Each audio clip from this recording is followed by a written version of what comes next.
Wow, such a profile. Ladies and gentlemen, without much further ado, my idol in the evaluation and table topic sessions, DTM Hisham Jifrey.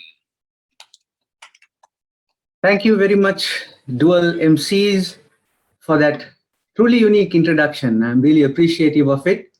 Thank you for having me today. And it's such a great pleasure to be able to present a few tips and learnings from my journey in this great discipline and skill called evaluation. Our founding father says that there are two pillars in any Toastmasters club. One is mentoring, and the other one is evaluation. Done right, these two will create spark plugs out of your members who are waiting to go out there and conquer the world of public speaking. We want to speak today about the skill of evaluation. We want to cover the anatomy of an evaluation because Toastmasters evaluations are unlike any other evaluation. It's not criticism, it's not feedback, but it's all put together, packaged in a beautiful presentation that is truly unique, that allows the presenter in 2 minutes and 29 seconds to gift the knowledge of skill, expertise, and feedback in a truly unique package to the test speaker and the audience. What I want to cover with you today is the hallmark of a great evaluation, as mentioned to me by one of my mentors. And very, very, very crucially, in this day and age, where is the contest being held? And for you, why take part in it? Why put yourself through this mill? And then a few tips and tricks that I want to lay with you over what I have learned over the last so many years. The earliest mentor that I had at the Sri Lanka Club Symposium was distinguished Toastmaster Muhammad Salih.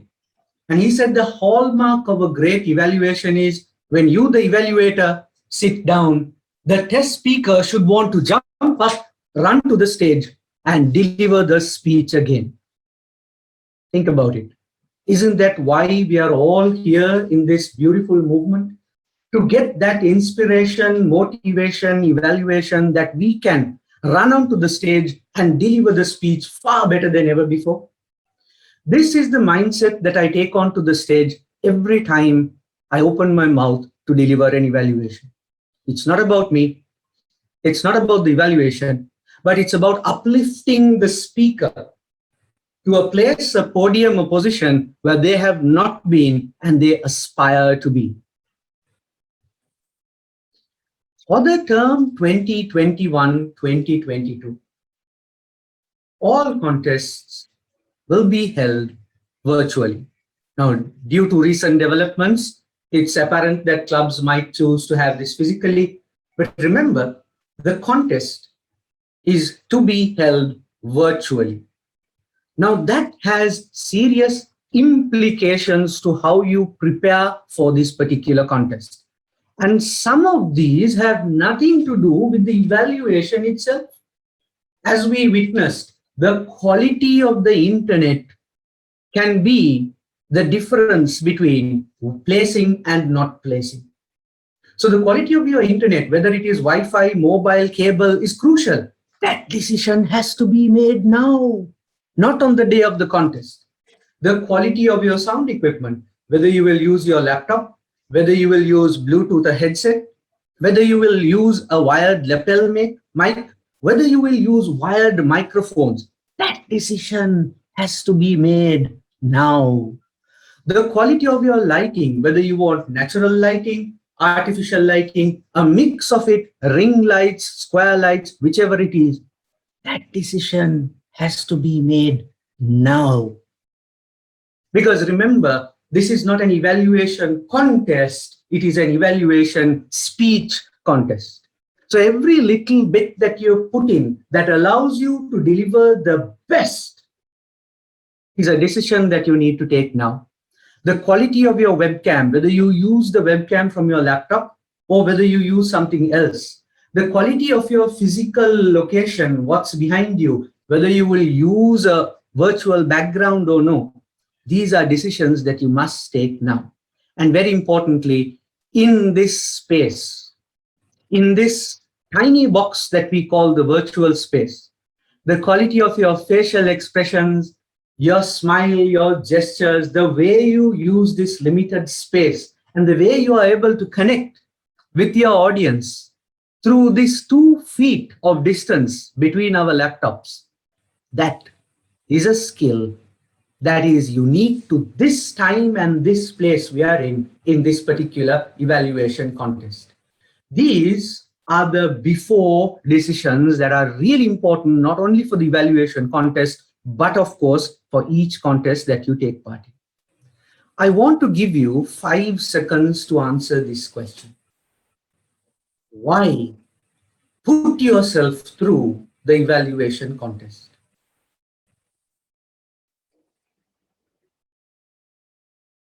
Because if you think about the evaluation contest, it is not like any of the other contests. You have a speaking order which can influence your speech. You have a test speaker who you have no idea is going to be. You will be looking at the test speech. You are given 2 papers to take notes in. Then you are escorted to an isolation room. Then you come into a room where you don't know what has happened before you. You come in cold to the room. Then you deliver an evaluation, you sit down and you think, now what happens to me? The evaluation contest is like no other contest. So why put yourself through this? It is because it is a friendly contest to learn from the more proficient speakers amongst us. One of my favorite quotes comes from Nelson Mandela when he said, "I never lose. I either win or I learn." So remember, contests and the learning that you get from this contest stage, you cannot get from any other location in Toastmasters. What I have learned on the stage is something that I really cherish, because that adrenaline, that energy, those neurons pumping in your brain on the stage, you don't get anywhere else.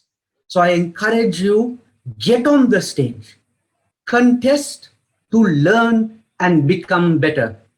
You know why? Remember the 2-minute speech you gave after your icebreaker? That's the reason why we are in Toastmasters. Steel can only be sharpened with steel. Diamonds can only be polished with diamonds. And diamonds are created in the highest pressure environment. This teaches you to handle that pressure and then go out there and show the world how it's done. I want to share with you 4 tips, tricks, techniques, and hacks that have really helped me in managing the pressure of an evaluation contest. And the first one is, in any evaluation, I try to remember it using the 3 W's. What went right? What could be better? And what can the speaker specifically and specially do to make the speech better? What went right are the strengths of the speech. What could be better are the recommendations that you have. And then the third point is, what can that speaker specifically use as their strengths in order to uplift that particular speech? If the speaker has a beautiful smile and you know that, you can recommend that, please, you have a 1,000-watt smile. Why not flash it a little bit more? If the speaker is a powerfully built person, you can say, use that physicality in order to take control of the physical space. If the speaker is a skilled speaker with regard to one-liners, you can say, please, you have a sense of humor, incorporate that, infuse that into your speech. So specifically, what can the speaker do in terms of their own personal strengths and weaknesses? The judges' ballot. I'll let you in on a small secret. The first 2 years that I contested in the evaluation speech contest, I did not know there was a judges' ballot. Yes, that can happen. And the best analysis of the judges' ballot sheet that I have heard for evaluation is from one of my other mentors in my home club, distinguished Toastmaster Ahmad Rizvi. And this I heard for the first time from him: arts. The judges' ballot is broken down into 4. And he religiously mentions this at every single judge's briefing or training he mentions. Analytical quality, 40%, talking about the strengths and weaknesses of the speech. recommendations 30% on what the speaker can specifically do to improve the speech, wrapped in technique, your sympathetic, empathetic, connection-driven method of delivering the evaluation, and then finally, your last words linger, the summary for 15%, to show that you are the master of the spoken word. And when you deliver, you have delivered with power, precision, and perfection, and now you leave the stage. This, of course, is the available judges ballot, and this items that we spoke about: analytical quality, recommendation, technique, and summation. The mark breakdown is given. You want to be at the excellent. You want to be at 100 out of 100. Note taking. Should you take notes? Shouldn't you take notes? That decision needs to be made now. How many papers are you going to use? That decision needs to be made now. What paper will you use? What type of pen will you use? How many pens will you use? What color pens will you take?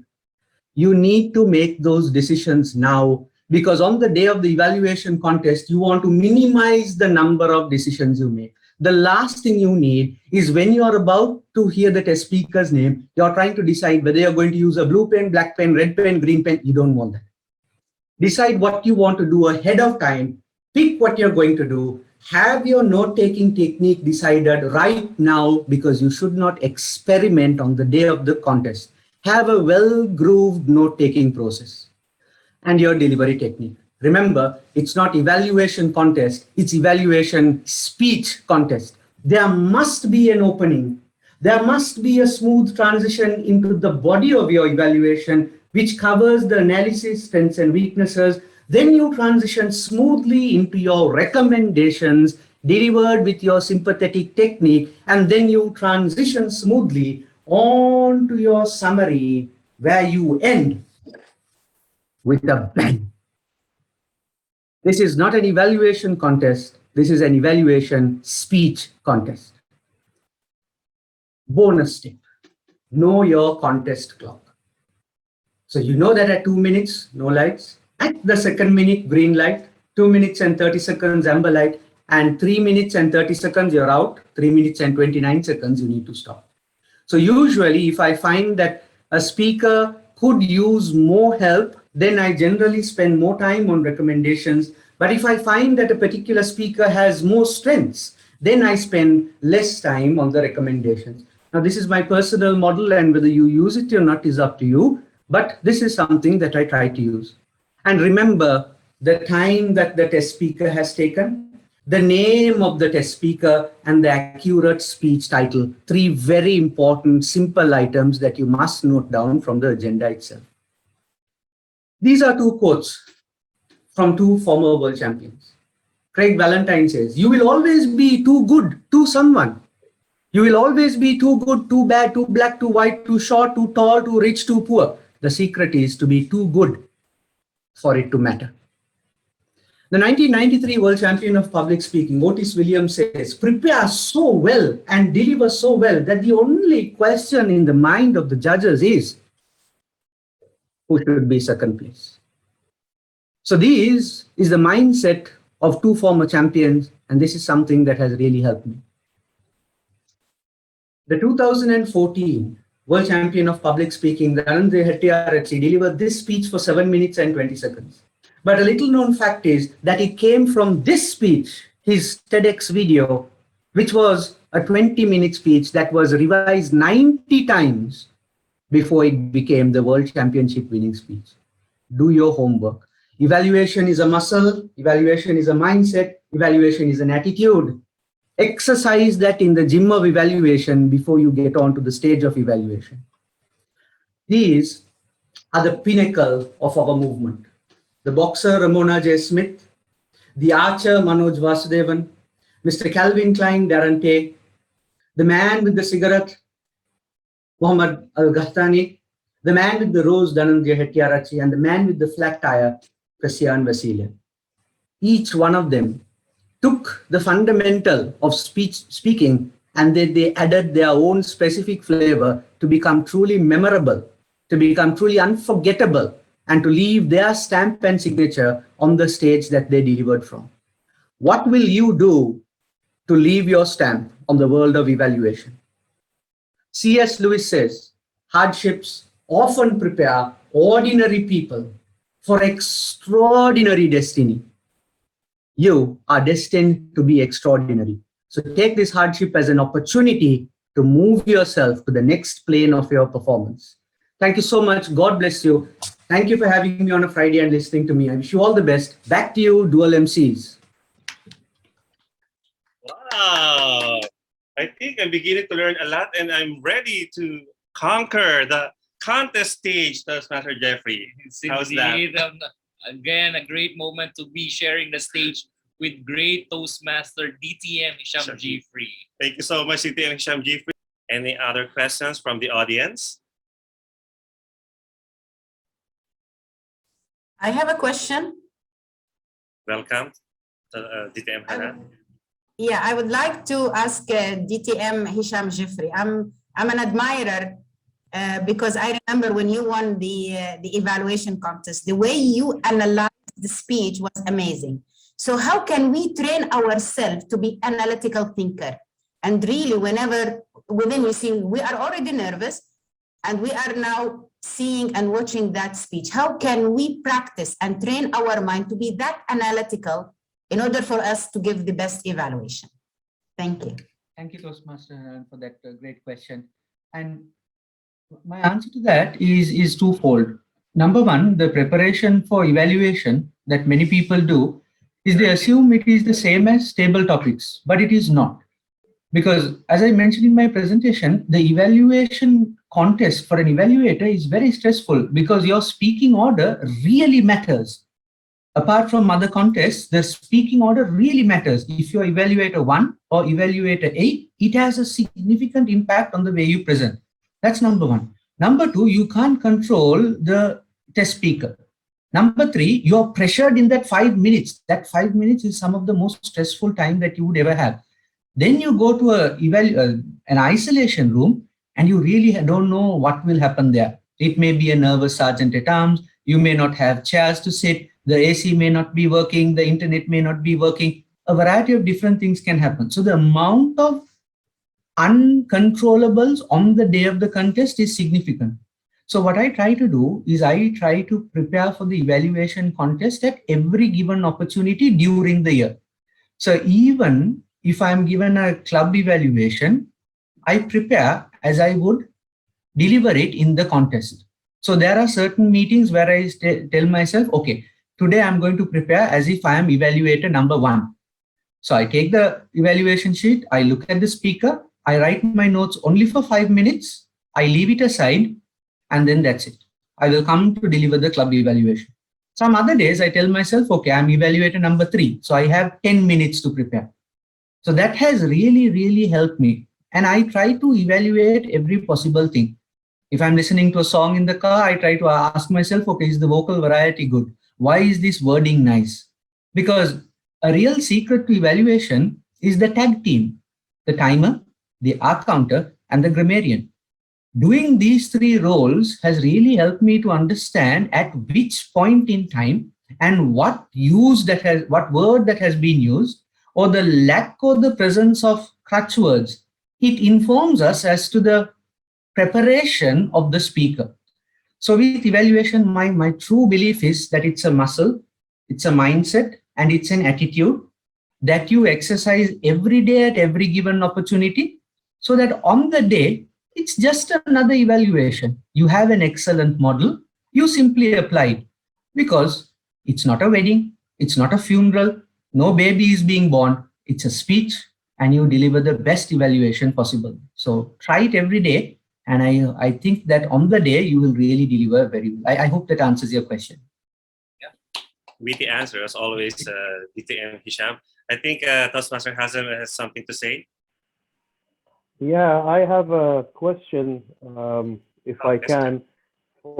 I want to ask DTM Hisham Jeffrey as well.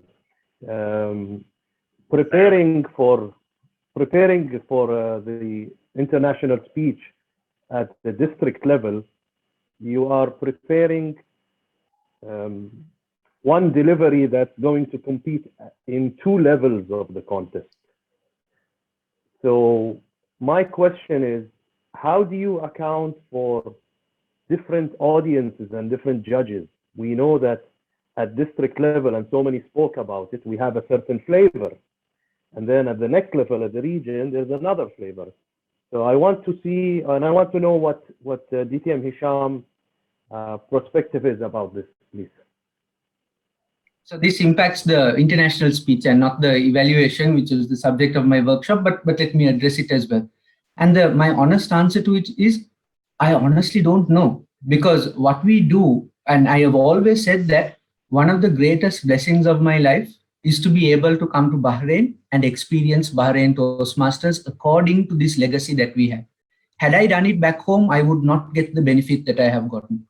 It has been amazing learning, and what I have learned from Bahrain Toastmasters, truly I will not get anywhere else. The way we evaluate and our expectations of the speakers is here. And sometimes when I look at the semifinals, I wonder that they would never get through the District 20 judging.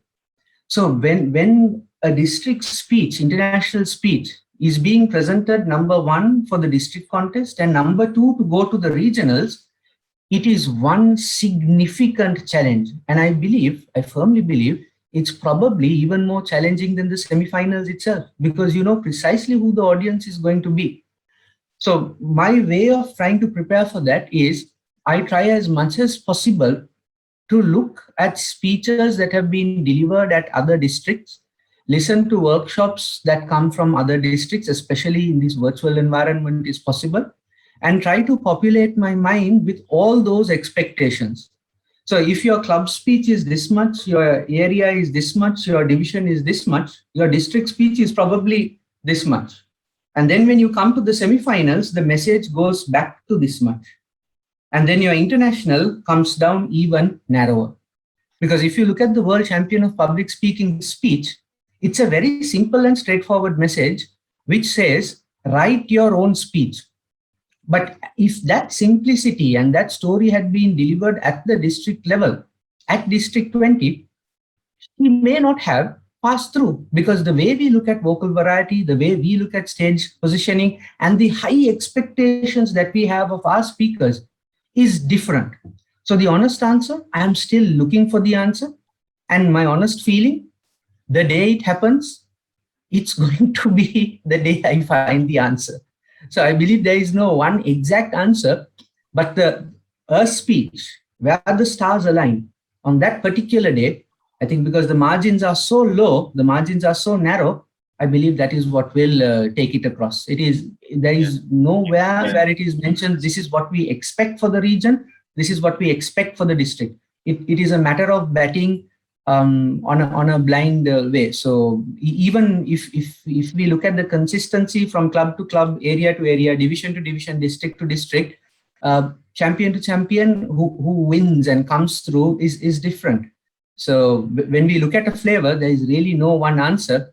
My approach is hope, pray, prepare, and then deliver the best possible thing, leave it all on stage, and believe that it is the best and good enough to win. I hope that answers your question, sir. Thank you, Toastmaster Hazem and distinguished Toastmaster Hisham. I would like to acknowledge Toastmaster Hazel D'Souza. Yeah, thank you so much, moderator. Basically, my question is for DTM Hisham, and this is in regards to the evaluation contest. So basically, when we are evaluating the target speaker, how do we write notes constructively? Like, for example, how do we listen to the speaker well and also write the notes constructively, which will help us to remember them later on when we refer to them? So this is my question. Okay. That's a great question. Thank you, Toastmaster Hazel. It's nice to speak to you again. And again, writing the notes is a skill that you've got to decide way before you go on to the evaluation contest. And that is a lesson that I took. Because if I hold the pen in that 5 minutes and now I decide, okay, what I'm going to write, it's going to be a terrible thing. At least it has been a terrible experience for me. And then the pen gets stuck, my hand is sweaty. It's a real problem for me. So I have always decided whether it is physical or virtual, wherever it is, I will have only 2 pieces of paper because that's the maximum and minimum that I will get. So 2 pieces of paper, khalas, end of story. I will have 2 pens. Both of them are blue color. So that decision is made for me. I know 100% this is what I will do. And what I generally do is I write the strengths on one side, the to be improved on the other side. And during the 5 minutes, then I'm thinking about, okay, out of these strengths and out of these to be, what am I going to pick? How do I put it together? So some days I'm writing more notes during the 5 minutes. Some days I'm comfortable with what I have written and then I'm looking at the preparation. Some days the speech has gone and I'm looking for, okay, now how am I going to do the analysis? The speech is so good. Some days there is a lot more recommendations and I'm thinking, okay, how do I word the recommendation in such a way that the speaker will feel uplifted? So the note taking again is a discipline that I try to do every time I do an evaluation. So every club evaluation that I do, I have 2 pieces of paper, 2 pens, and I take the notes as if I would do that in the contest itself. So then it is nothing new on the day of the contest. And that really, really helps me. So my main thing is I try to reduce the number of decisions that I have to make on the contest day. I know exactly how I will go, what I will have for breakfast, what I will wear. Those decisions I take so that on the day, I try as much as possible to sleepwalk my way to that particular contest. Because most often, what's the first contest of the day early morning on a Friday? It's evaluation. So if I'm taking a million decisions to come to the contest, then I'm already stressed. So the speaker's opening and the body may have gone through and I'm still thinking, oh, there was not enough coffee in my sugar. Don't want that happening. So my advice is if you want to use mind mapping, if you want to use a different type of pen, if you want to use a pencil, whichever it is, experiment now, try and find the method that works for you because it works for you. It doesn't work for anybody else. So then you would be able to recall what's being written because it is in an order and our brain likes the order. So you will be able to close your eyes and visualize what you have written, and it should be used as a tool, not as a crutch. Writing, remember, we are all here to become speakers, not to become readers. So the note, in my opinion, or the way I use it, is that the notes should be something that helps you. It should not, the absence of it should not hold you from delivering an absolutely world-class presentation. And I'll give you something that happened to me. The first time that I qualified for DTAC, I was speaker number 1. I know, right? Speaker number 1. And the speaking notes were taken by the Sergeant at Arms, of course. Until this day, I have not received the notes back. So my very first day, my very first time at DTAC, my very first evaluation was delivered impromptu because my notes were taken and I have still not got it back. So things can happen, things will happen. Your success depends on how you react to all of those things that happen. So I hope that answers your question. Thank you very much, Lieutenant Hisham Jeffrey, for that informative answer in response to TM Hazel D'Souza's query. And he's being acknowledged. We have one question from the area director, Toastmaster Maricet. The floor is yours. Hello. Please open your camera. Good morning. Yes, good morning. I cannot. I'm so sorry. Yeah. I have a question that can be addressed also to DTM Anil or any one of the presenters.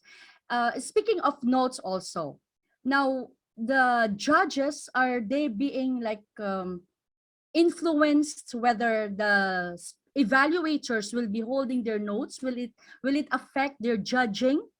If the evaluation contestants are holding their notes while delivering their evaluation,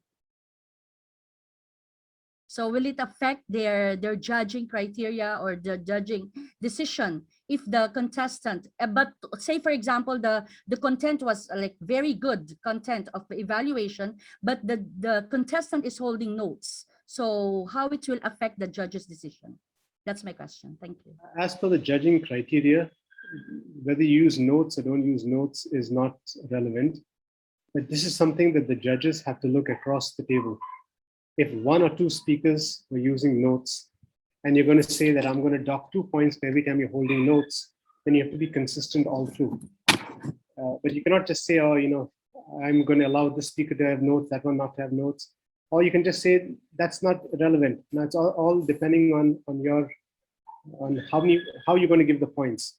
But in practice, as per the norms, you can use notes. In fact, they tell you you have a slip of paper, you can take notes and refer to your notes when you're giving your evaluation speech.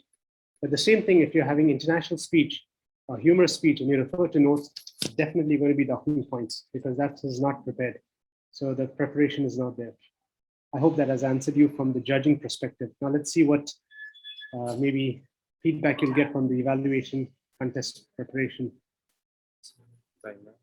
Thank you, DTM Anil, and that was a very, very insightful piece of information.